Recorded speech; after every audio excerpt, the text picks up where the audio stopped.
હોળીના પર્વ પર લોકો હોળી દહન કરી હોળીના પર્વની ઉજવણી કરતા હોય છે, જેમાં ખાસ કરીને રાજસ્થાનમાં હોળીના પર્વનું ખૂબ જ મહત્વ માનવામાં આવે છે। વર્ષો પહેલા લોકો છાણમાંથી હોળાયા બનાવી હોળી દહન કરાવતી, પરંતુ અત્યારના સમયમાં લોકો લાકડાથી હોળી બનાવી હોળી દહન કરવામાં આવે છે। વર્ષો જૂની પરંપરાને ઉજાગર કરવા ડીસાના શેરપુરા ગામની પ્રાથમિક શાળાના બાળકોએ છાણમાંથી 10,000 કરતાં વધુ હોળાયા બનાવી વૈદિક હોળી બનાવી લોકોને અનોખો સંદેશ પહોંચાડ્યો છે।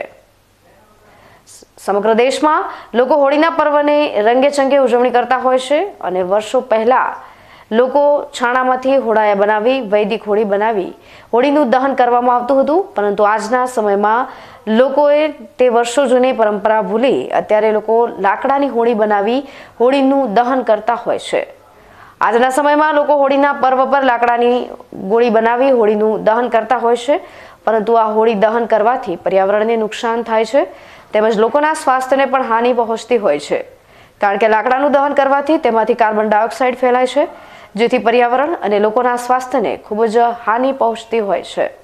ત્યારે ડીસા તાલુકાના શેરપુરા ગામ ખાતે આવેલ પ્રાથમિક શાળામાં ધોરણ 3 થી ધોરણ 8 સુધીના બાળકોએ છાણામાંથી 10,000 કરતાં વધુ હોળાયા બનાવી વૈદિક હોળી તૈયાર કરી છે।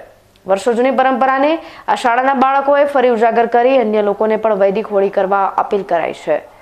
વર્ષો પહેલા લોકો છાણામાંથી પોતાના ઘરમાં લીંપણ કરતા તેમજ હોળી પર છાણમાંથી હોળાયા બનાવી વૈદિક હોળી બનાવી હોળી દહન કરતા હતા, જેથી ગામમાં કોઈ પણ પ્રકારનો રોગચાળો ન આવતો તેમજ પર્યાવરણ શુદ્ધ રહેતું અને લોકોનું આરોગ્ય પણ ખૂબ જ સ્વસ્થ રહેતું હતું। ડીસાના શેરપુરા ગામના પ્રાથમિક શાળાના બાળકોએ વર્ષો જૂની પરંપરાની ઉજાગર કરી છે અને પોતાના ગામમાં હોળી પર્વ પર વૈદિક હોળી બનાવી અન્ય ગામના લોકોને આ વર્ષો જૂની પરંપરા જાળવી રાખવા માટે એક અપીલ કરી છે। આજે શેરપુરા પ્રાથમિક શાળામાં શાળાના વિદ્યાર્થીઓ અને ગામના વાલીઓ સૌ સાથે મળી હોળી ધૂળેટીના પર્વની ઉજવણી કરવામાં આવી।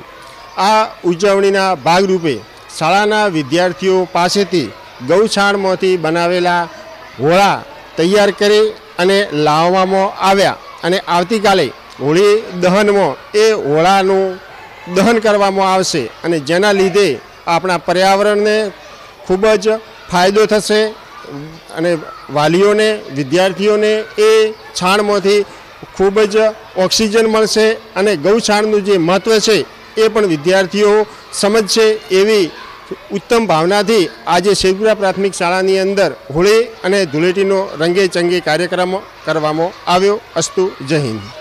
આજે હોળિકા દહન નિમિત્તે ગૌછાણમાંથી જે હોળા બનાવી અને દહન કરવામાં આવે છે એની અંદર ઓક્સિજન ભરપૂર માત્રામાં હોય છે અને વાતાવરણમાં કોઈ પણ પ્રકારનો કાર્બન ડાયોક્સાઇડ ફેલાતો નથી અને એ માણસના સ્વાસ્થ્ય માટે માનવજાતના સ્વાસ્થ્ય માટે ખૂબ જ ઉપયોગી છે એવા ઉદ્દેશથી આ કાર્યક્રમ કરવામાં આવી રહ્યો છે।